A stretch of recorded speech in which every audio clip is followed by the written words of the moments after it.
Seneca once said, "We are often more scared than hurt, and we suffer more from our imagination than from reality."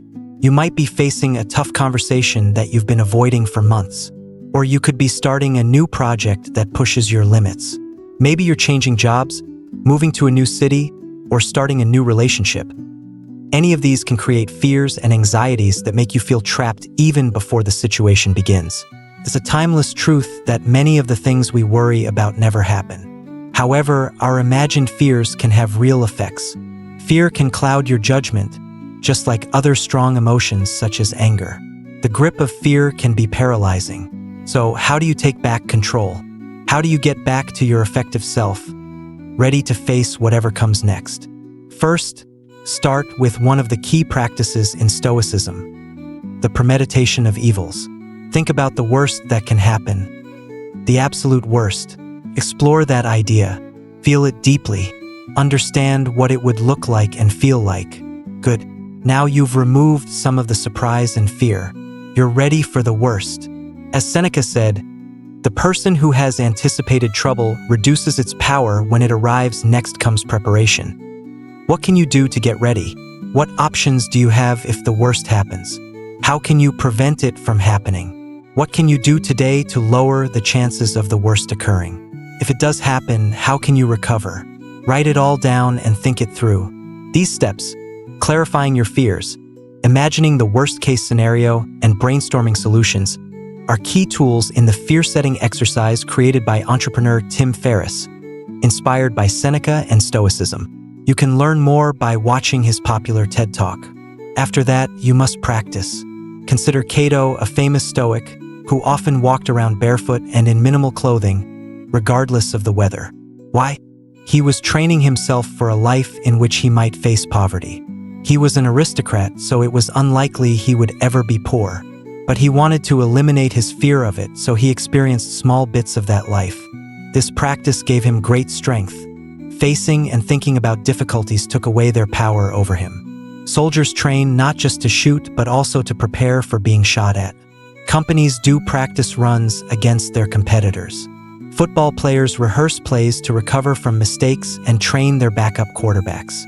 By studying what has gone wrong in the past or preparing for future failures, you reduce your fear. Firefighters train constantly to enter burning buildings. Police officers practice shooting hundreds of rounds to be ready for crises. Special forces train for hostage rescue scenarios, repeatedly rehearsing the possibility of facing a hostage situation. Preparing for what might come helps you feel ready when facing uncertainty and chaos. You can feel confident that you have done your best to prepare.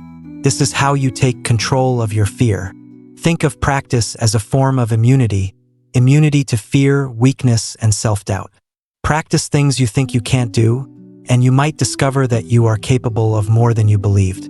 In short, here's the blueprint to take control of fear. 1. What is the worst that could happen? Write it down and feel it. 2. Consider how you can prevent it and write down solutions. 3. Practice to reduce fear. Do whatever it takes to ensure you are prepared and have given your best effort. In conclusion, you've probably heard the saying, "The only thing we have to fear is fear itself," from Franklin D. Roosevelt's famous speech. The full quote is worth noting. "Let me assert my firm belief that the only thing we have to fear is fear itself. Nameless, unreasoning, unjustified terror which paralyzes needed efforts to convert retreat into advance." The Stoics understood that fear creates more suffering than the actual problems we face. The things we fear are minor compared to the harm we cause ourselves and others when we panic to avoid them. An economic downturn is bad, a panic is worse. A tough situation isn't made easier by fear, it only complicates things further. When we feel fear, our brain triggers several thoughts and emotions. One of the main responses is the fight or flight reaction, where the brain sends warning signals to prepare the body to either confront the danger or escape from it. This leads to physical changes like an increased heart rate and the release of adrenaline. At the same time, the brain starts assessing the situation, trying to determine how serious the threat is.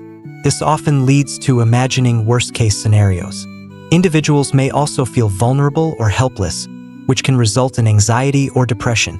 Fear can cause a person to focus too much on negative aspects or worries, making it hard to think clearly or see the bigger picture.